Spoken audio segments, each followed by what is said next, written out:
You're going to be the only one head bobbing, Goose. Welcome in, everybody. You know those Saturday vibes are strong. Coming at you live on @PaidForPlay on Twitter for the Elite 8 college hoops. It's almost gone, but we got 4 games left this weekend. Night games both days, so we're going to cover all 4. Get you the early looks for tomorrow, what you need to be locking in on today. Powered by @DailyBread Media. Make sure to be following them on Twitter. Probably already are. Follow us on @PaidForPlay and give us the like and subscribe on YouTube @DailyBread Media. Definitely helps us out there. But we got Goose, we got Sosa. We're missing out on our 3 other partners, but we'll still be holding down the ship strong, giving you the looks on player props, team totals, over on their spreads. Maybe we get another hungry dog to St. Pete come out again, but holy shit, last night was a wild ride in the college hoops. UNC got through. Miami, we all knew they'd be an Elite 8 team, right? What in the world is this tournament up to? It's been wild, bro. The one guy that we shit on the most is the guy who's actually getting the job done, right? Bill Self, the only guy to chalk it. Unbelievable. It's just unbelievable. It's really, I have no explanation for what's been happening whatsoever. None. Oh, best school in New Jersey, above NJIT as well. Man, third-rate school. Rutgers. NJIT. Holy moly. But shout out to everyone who had the St. Peter's money line last night. If you're just doing it for fun, if you had some sort of analysis of Holloway just scheming up a perfect game. Sis and I were talking about that earlier, so I had to let him get into it because he broke it down perfectly what Holloway was able to do to neutralize Painter, Ivy, and all the weapons that Purdue had, because on paper that game should have been a run out, and St. Pete just controlled it.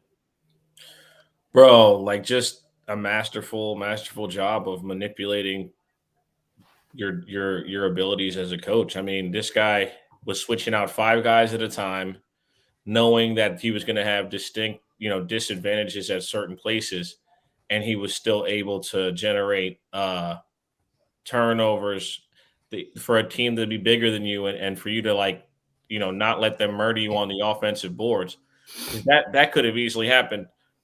Big mistakes by Painter. All Painter had to do was make a big man the trigger man in an offense where he had elite shooting.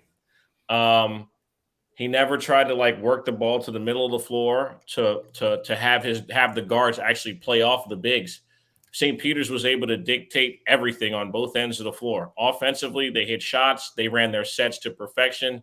They had about 12 or 13 different out-of-bounds plays. And that in itself, attention to detail by Holloway is just insane. You have to give him his flowers. Experienced team, and they got the job done. There's really not much else to say. 13.5 was a disrespectful number, especially at this time of year. You cashed on that easy. But Goose, what are your thoughts on the Peacock? What are you liking? What are you thinking about? So I mean, everyone talks about their defense, and their defense is amazing. But just like Sosa said, Holloway has this team running offensive sets, running so much motion, the inbounds plays. This dude is a complete coach. And as a Rutgers fan, as you can tell, I'm a little nervous that when he goes to Seton Hall after he makes the Final Four. But oh Lord, this dude, he's a great speaker. The team buys in. His offensive sets are great. He plays mismatched defense, a tenacious defense. And what else can you say? This dude's a great coach. Well, we'll get to that game. First time, they're +8, but that'll probably be one of the last ones that we cover. But give us a like, give us a retweet. Definitely helps more of us tap in. As usual, get into the chat. Drop in your best bets. Looks like Tar Heel Nation is pumped up, but we'll get into the first game of the day. We got a 6:09 nice tip-off. Houston 2.5-point favorite, even though they're the 5 seed. Nova plus 2.5.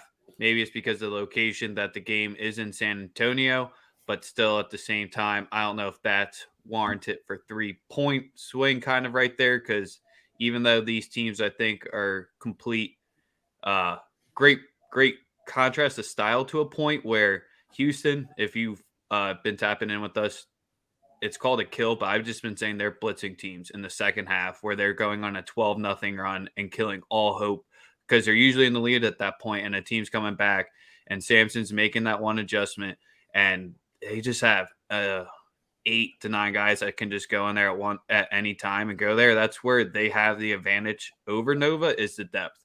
Past that, offense, I have to give it to Nova here. The offense is running too clean, but this could be the first time where Gillespie could have someone that can be in his pocket the entire time. And we've seen Samuel step up the last game. Daniels just couldn't hit a 3 to save his life, but he went on that mini spurt. I just think this is going to be a game of runs back and forth. Both teams you'll be able to get as dogs live, but I think you got to rock, even though as much as it hurts to say, with the underdog here pregame. Goose, are you rocking with Houston? No, I'm actually with you with Villanova, which surprised me. Last night, before I was really looking into this game, I was ready to talk about Houston. But then, Houston's 3-point defense is great. UAB went 5 for 19 from 3. Illinois went 6 for 25, and Arizona went 7 for 22. I just think that Villanova is such a veteran squad that while Houston's 3-point defense will be great, they'll still move the ball around, a free-flowing offense, and they'll hit around a 35% clip from 3-point range, I think, even against this Houston defense. Both teams play so slow on offense, they get the right shot, and I just think Houston's defense, which is so overwhelming, won't be as overwhelming today. Colin Gillespie, fifth-year senior. Samuels, fifth-year senior. Just the experience on Nova. I really think they get it done today.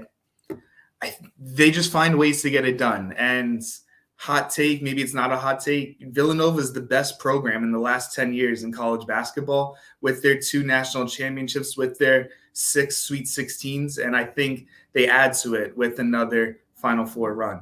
Should have only been 1 championship, but you're right. Sosa, I know you're probably going to be rocking with Nova, but play devil's advocate here other than myself. Why does Houston run them out of the gym, or how can they do it? I like the game. First off, I don't think that's going to happen. I think it'll be an under game because no matter win or lose, Nova's going to make you play their way. I think there are some factors that really, really, really do push me over to the Nova side. One, Houston's extremely aggressive defensively. They also don't play a lot of guys. If they get into foul trouble, they can get cracked because Nova's not missing the free throws. Nova's the number 1 free throw shooting team ever in the history of college basketball. This team is the best free throw shooting team ever. They don't turn it over. I have heard rumors of Gillespie not necessarily being 100%. That could be an issue because, like you guys mentioned, Houston has the athletes on the outside to give him fits. They're not a team that's going to have to run zone or run some gimmick defense against Villanova. They're going to try smash mouth, try to basically they're like a diet version of Baylor from last year. The way they try to speed you up, the athletes that they got, maybe not as skilled as those Baylor guards because obviously that Baylor team had like multiple NBA guards that are where we're seeing that now. But just the way they play, they're very well coached. And that kid Shed is a dog, an absolute dog. I say all that to say, like I said, my number 1 play is the under. I think, like I said, I think both teams. I think Nova's going to keep it, low scoring. I think that Houston's going to have to be. They're going to have to light it up from 3 if they want to run away with the game. It's not like playing against a team like Arizona. The discipline's a whole different level for Villanova. So that's my look. I would lean Jay Wright. Not Villanova. I would lean Jay Wright. I like Calvin Sampson. He's been to Final Four multiple times, the head coach. But Jay has an ability to build teams the way that he sees fit with his vision, and all these kids always buy in. They always do what he tells them to do, and he's right there at the end every time. If I had to lean, it would be with Jay Wright on the money line. I mean, he's Jay Wright, man. So in Houston's 37 games so far this year, only 4 times has the team broken 10 threes against that defense. And that's where Nova can get you in the paint, but that's not their strong suit more often than not. They're getting you. They've shown that they can win without hitting the 10 plus threes, but that's where all the games went under yesterday. So shout out to Stephen Harrison that hit a 4-legger for all first half unders. That was a nice look there. That's where Nova can they just have that one game every now and then, and they've yet to have their unconscious 3 games so far this tournament. So I'm waiting for that to show up because Jay Wright always schemes it up, but I think this is going to be from media timeout to media timeout, small little 6-2, 8-2 runs back and forth, and the free throws could come down to the end that could determine it. I'm just going to have to see is when Houston blitzes them, that one point when Sampson sends it full 100%, you might just press them a little bit because Nova thrives. I know you shouldn't, but Nova thrives in having the full 30 seconds for the offense. That's where if they get it down to at least only 20 seconds left and make them start the offense there, they're still clinical enough, but that could just not a full press like the bullshit one that makes you take time off. I think that would be suicidal by Houston. You try to speed Nova up. No, the bullshit press, not where you just make them go slow to take the extra 7 or 8 seconds time off the clock. 10 straight layups. And no. 3 alley-oops. We mentioned that Nova is the best free throw shooting team ever. But Houston's not good at foul shots. They're ranked like 315th this year also. So there's a wide gap. I'm telling you, that is going to be the biggest factor in today's game. If Houston gets into foul trouble early, it could be all she wrote. It's not one of those games where the refs will get them back in later because even if the refs call foul shots later, they're going to miss them. Mm-hmm. So I got Nova on the money line plus 130. I love it. Bark. That that hurt Rex's soul to say that. It did, but it's all right. Rex did not. Rex really was hurting to say that right there. He did not want to. Next one we got up for tonight. Arkansas, Duke. 4-point spread. Duke's laying at 147.5 total here. I can't say will Musselman let the guys have a hangover here, but it seems like it's gonna Arkansas has the bones for upset here because now everyone's riding the Duke ship. Everyone's saying this is the team that we all expected. They're throwing away all the garbage takes that they had halfway through the year because they weren't excelling against at Wake Forest and at Boston College to what they all wanted. Paulo has the last game, if you just missed the first 2, has completely shown why. He's a top 3 pick, if not number 1 overall, without a doubt. So that's just where it seems like all the public and all the sharps have finally aligned on Duke is going to run Arkansas out of the gym here. And I find it hard to go against them here, which pains me because I think they're going to keep it close. But I know Duke's not going to end a game shooting 8 for 8 again, but that pro offense and those pro players are just making buckets when it matters right now. And that's one thing that Arkansas probably doesn't have. At the same level, they have pro players on the team, but they're not going to be top 15 picks. Goose, are you rocking with the Hogs or are you joining Devil Nation or are you going the total so you don't have to pick a side? I want to rock with Arkansas because I feel like I've been riding with them a little this year, but like they beat Gonzaga, which is a great win, but they overwhelmed them with their defense. And I just think they're going to need more offense to beat Duke. JD Notae is shooting 30% this tournament. And he he's only a 40% shooter as it is, but if he was closer to his average, I'd really like Arkansas. I think too many bad shots, too many wasted possessions, and Duke's just been so efficient. Their center, Mark Williams, averages 11 points this season. He's averaging 15 in the tournament. Paulo Banchero is shooting 54% this tournament. Like, hungry dog. I just think Duke is clicking right now, and it's just hard for me. Like I said, I want to back this Arkansas team. I really like them. I just think the way they've been winning is not gonna call for success against Duke with their scrambling defense, with their inefficient offense. Sosa, what are your thoughts on what you're rocking with here? Sosa wants a rematch in the Final Four. The Evil Empire wins again, man. So it's rigged. So they want UNC Duke Final Four, is what you're saying. No, Duke's got pro players. Paolo's not no bitch like we thought all year. He's finally, gained a level of aggression to his game. He's also a hell of a passer. And, 75-year-old basketball star, Mike Krzyzewski, 75-year-old basketball coach, Mike Krzyzewski. Featuring his wife, who's always in the picture. Bro, listen, this is like the most made-for-TV bullshit I've ever seen in my fucking life, bro. It's sickening. It's like a fucking Lifetime movie being played out right in front of my fucking eyes. Like, he's on the fucking AT&T commercial and the fucking... And then, like, his wife, I thought his wife was the head coach at Notre Dame for a second. You know what I'm talking about? Y'all know what I'm talking about. I thought that was her. I know that's Coach K's wife. You know what I'm saying? When he retires, man, I'm just glad that he's going to, finally retire from being the mascot, too. I mean, if you look at the Blue Devil mascot, he looks just like the guy. I mean, like, exactly like him. Like, same nose and everything. I say all that to say is, yeah, I'm rocking with Duke today, man. Also, I want to play them again just because. I want to send Coach K. I want to see Coach K say that was what did he say?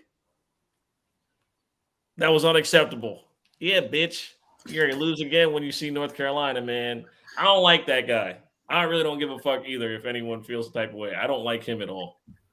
I'm not a fan. I'll never fucking like Duke. They'll never get my money. I'll never but they're going to get it today. They'll get it today. You know what I'm saying? And I know Tay's probably got something to say. Fuck Duke, dog. But y'all going to win today. You feel me?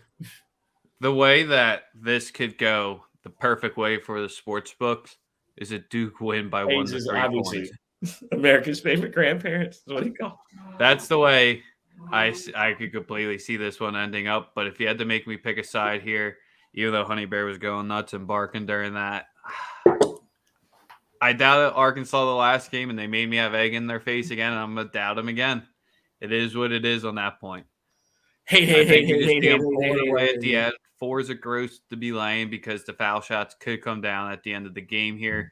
And it's going to be – you have to start neutralizing Jalen Williams on defense is the one thing that Duke has to do on offense. And with how fluid and how quick it moves, unlike Gonzaga's offense in the half court, I know it does get stagnant, but I think they can finally stop getting him out of the paint where he just is not – he can block a shot, but the charges he's taking is just – game-changing and momentum-changing at times.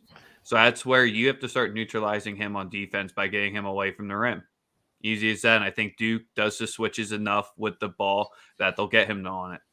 And if he doesn't switch, they're going to pop the shot, to pop the three. They're going to punish him for that. I think that's the recipe for Duke to get this one and win by close to double digits. Double digits. You're upset, Honey Bear, that I picked him? Wait, what? No, I said that's how Duke can get and win by double digits. The dog, like, what the hell? Yeah, well, that's where if you have 4, you got to hope they're winning by double digits, man, or you're super sweating the whole game. This is true. Like I said, for me, man, Mark Williams will be key tonight. I see Tay just say the same thing. Someone said, GQ Kev said Paolo is like that. Yes, as much as it pains me to admit it, he is like that. He is. He's He's indeed one of them guys. But also, we're fair. You know, the folks at Daily Bread are fair. Like, if you and paid for play, we're fair. If he's playing like ass, we're gonna tell you he's playing like ass. He's asserted him. He's reasserted like Jaden Ivy last night. Joe says a lot of words about that. Jaden Ivy, huh? Yeah. New Jersey just owns Matter of Purdue. fact, this is where I gotta say. I'll just say it now. Listen. I was about to say we just wrapped up our Saturday game. Sosa, let's talk about the Purdue game because we gave St. Pete all their love. Give us a like, give us a subscribe, give us a retweet. The show is powered by Daily Bread Media. We're going to talk the Sunday games after Sosa's rant. Hear ye, hear ye. If you think that Jaden Ivy and fucking John Morant play any way the same, shut the fuck up forever and don't ever talk to me about basketball ever in your fucking life. They play nothing alike. They're just two black guards with dreads. That's the only reason why people are so fucking thirsty to compare the two.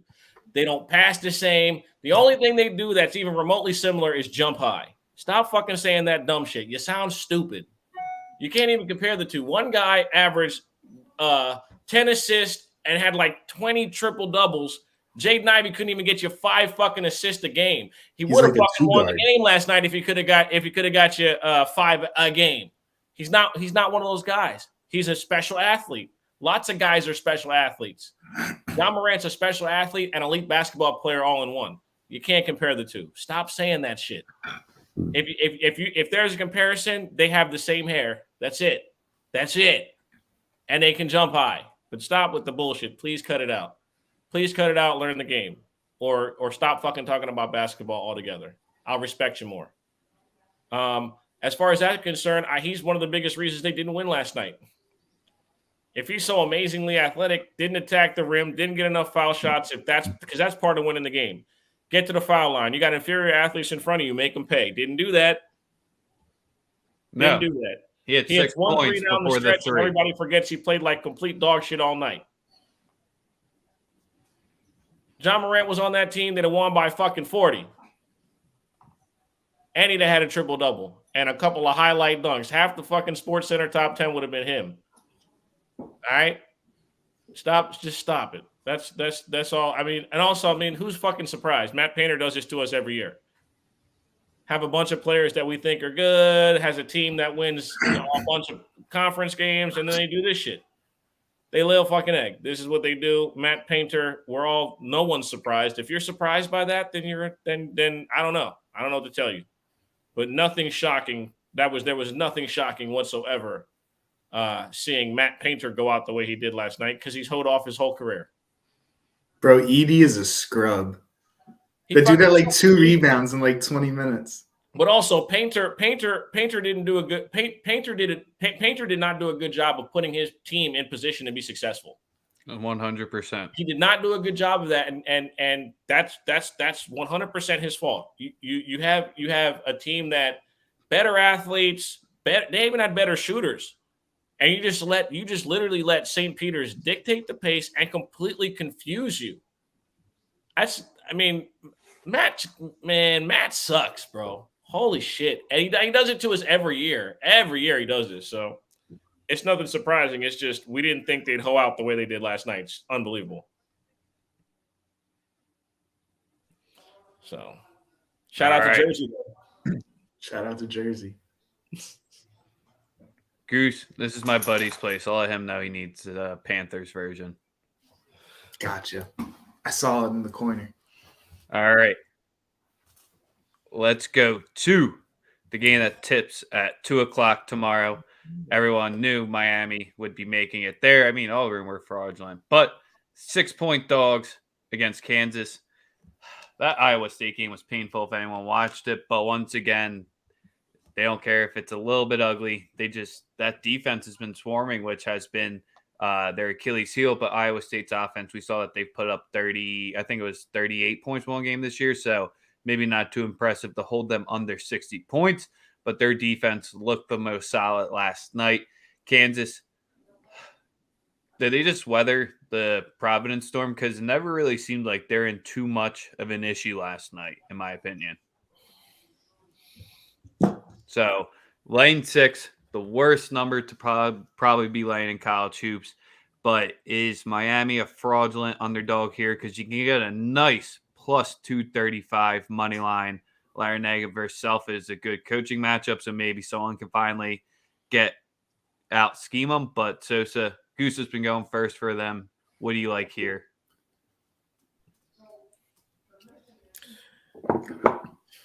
Bill Self has made me look like a fool a couple of times this year.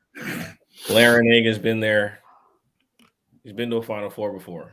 It's not something new for him. I'm going to roll with the over.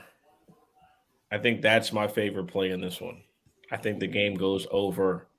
It's at 147.5 for a reason. I think Kansas threes, lots of transition basketball. Miami tries to throw a bunch of different defenses at you. Once you break them, you really end up with wide open threes and layups. It's there. It's just part of it, and it's going to happen at some point in the game. I like the over 147.5. I think both teams can touch 80 in this one. Goose, what are you liking here? I was actually liking the over as well. And I saw that it opened at 151 and dropped to 147.5. So it's dropping, but I still like the over. Miami's going to spread you out. So I think that that'll get McCormick a little away from the rim. They're going to hit shots. And then Kansas had a bad shooting night last night, but I think they're due for another like 80-point game. They put up 80 against Creighton. I think Kansas's offense will operate similar to how it operated against Creighton. Get inside, kick it out. You have your shooters. They'll have the better big man down low, and then Miami will spread you out and shoot their threes. So I actually like the over 147.5 as well. I think it'll be a close game. That I think Kansas wins. I think they're one of the best, if not the best team left. This one pains me because I was on the Kansas Providence over last night, but that game was just played way too slow at a pace. Providence was able to dictate at that point, but just couldn't convert enough of the tough shots at the rim. And this is where Miami, we've been saying it for each time they play, that 5-out offense is going to completely neutralize McCormick in that aspect there. So Kansas might have to go small, which kind of helps them when teams allow them to go small, because that's where Kansas can flash a little bit more. It allows Abaji to get there. And one thing that Miami isn't going to want to do is I don't think Miami's going to want to run with them, because on the missed shots, I think Kansas is going to be running more of that NBA-style offense, getting the best transition shot and keep going here. And I think someone just has to finally make Miami punish for not having a rim protector. No one has done it yet. Will Kansas finally be the first team that can actually make that 2-point defense suffer? And they're not the great at covering the threes either. They've just been scheming you out, and teams have just been missing shots. And shout out to Larinaga. That's how you can compromise having a weak defense overall. So they've been doing it enough. If Self doesn't get to a Final Four here, everything's on his side. I just would have to take the +6 if you had to make me pick one here, because I do think Miami hangs tough for a while, but ultimately Kansas does win. Remy Martin had a Providence +6.5 with those missed free throws. Maybe he did. The folks at Daily Bread certainly did. All right, final one. Is the Magic going to come to an end in Philadelphia? St. Pete might not have that home crowd advantage like they did in the last game, where they had UCLA and all the UNC fans behind them. Now they're going to need to get every single alumni down there, because it could be a pretty pro UNC heavy crowd, because I don't think many Purdue or UCLA fans are sticking around in Philadelphia to watch the Elite Eight. Goose, how do you see this one going down here? Because I was so glad I was not stubborn and tried to fade UNC for a third straight time after them making me eat my crow. So I don't think I should lead off the UNC St. Pete breakdown. Let's leave that to Goose. Yeah, I think that's a big factor where there's UNC has a big fan base in the area, and it could be a 50-50 crowd. It could even be a little more St. Peter's with it being No. neutral. But I think UNC is gonna have a great showing at the crowd, and I think I mean, yeah, we heard the St. Peter's Purdue game. They were chanting defense and stuff. They were going wild for St. Peter's, It's but because I you don't had think the they'll have that UNC at fans home. doing it. What was that? That was all the UNC and UCLA fans. Yeah, that's what making I'm all that saying. noise. Like every neutral fan for that game was going on St. Peter's, and I don't think there'll be that many neutral fans.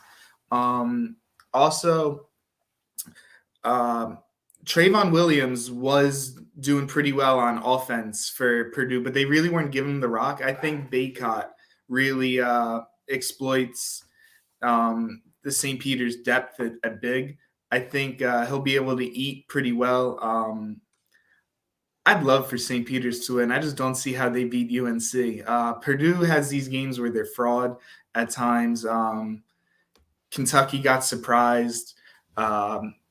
St. Peter's played great against Murray State, but UNC's on a roll right now. I think it'll be a close game. I mean, it's the Elite Eight. You got to think it'll be a close game at this point. St. Peter's is so hot, but I think UNC comes away with it, especially with Baycott being able to dictate what he wants down low. So are you going to lay the 8? You're going to take the St. Pete team total under? You're going to take the UNC team total over? Which way are you going with it? Oh, UNC is going to win and cover. They'll win the game by more than 10 points. I told y'all this beginning of the tournament. If one guard plays well for North Carolina, they're not losing.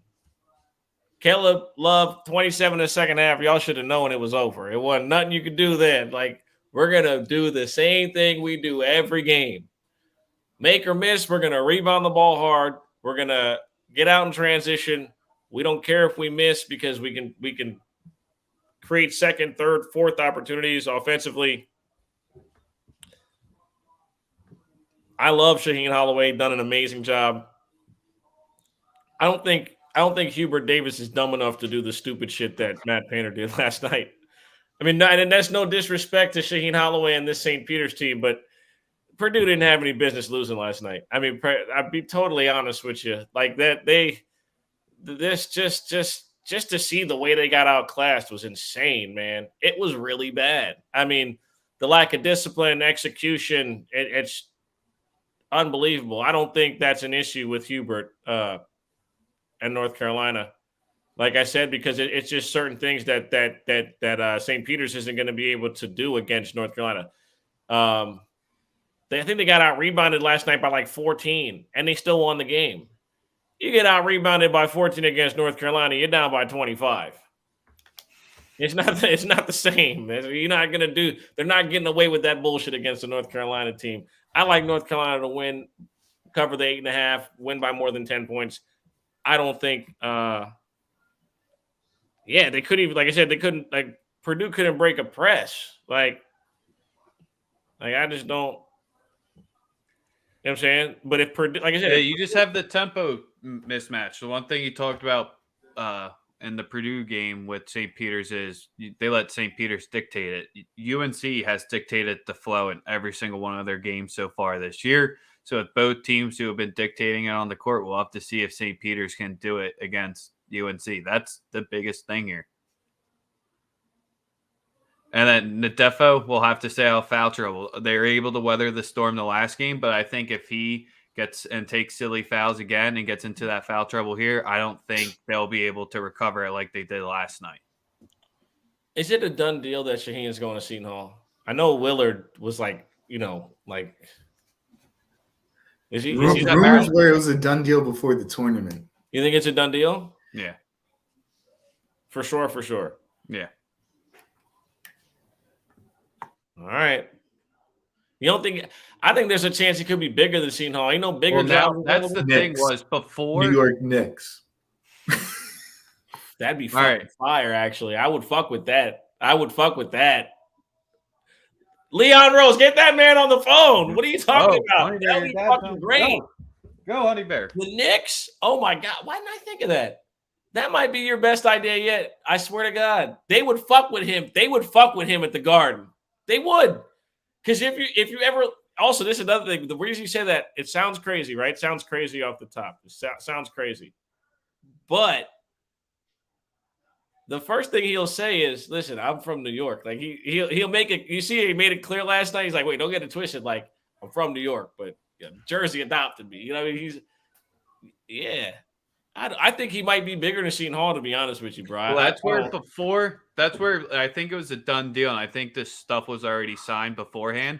And if he didn't make it to the Sweet 16, let alone the Elite 8 at this point, now is when everyone's saying they could do it. But I think it'd be smart for him to do the Seton Hall for 3 to 5 years and then move to the next step after that. Don't go too big too quick and bust out is the one thing that we've seen the coaches do it before from these smaller programs. That's kind of where Seton Hall's in the area that he knows and he can recruit. That's where if he takes a job at Nebraska, I don't think he's going to have the same type of success he would have at Seton Hall. Somebody get more money. He could get more funding. I just don't think he would have the same type of success. Knicks.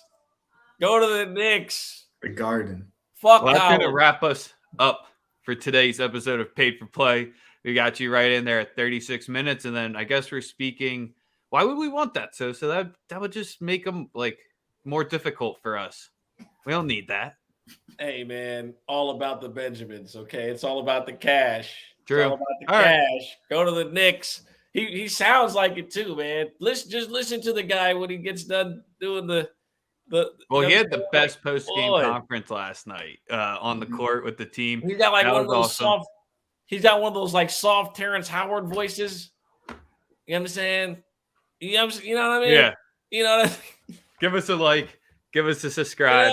We appreciate all that. He could cry at any moment, you know? So I'm going to end the show. You want to say anything important or you just want to keep rambling? You know?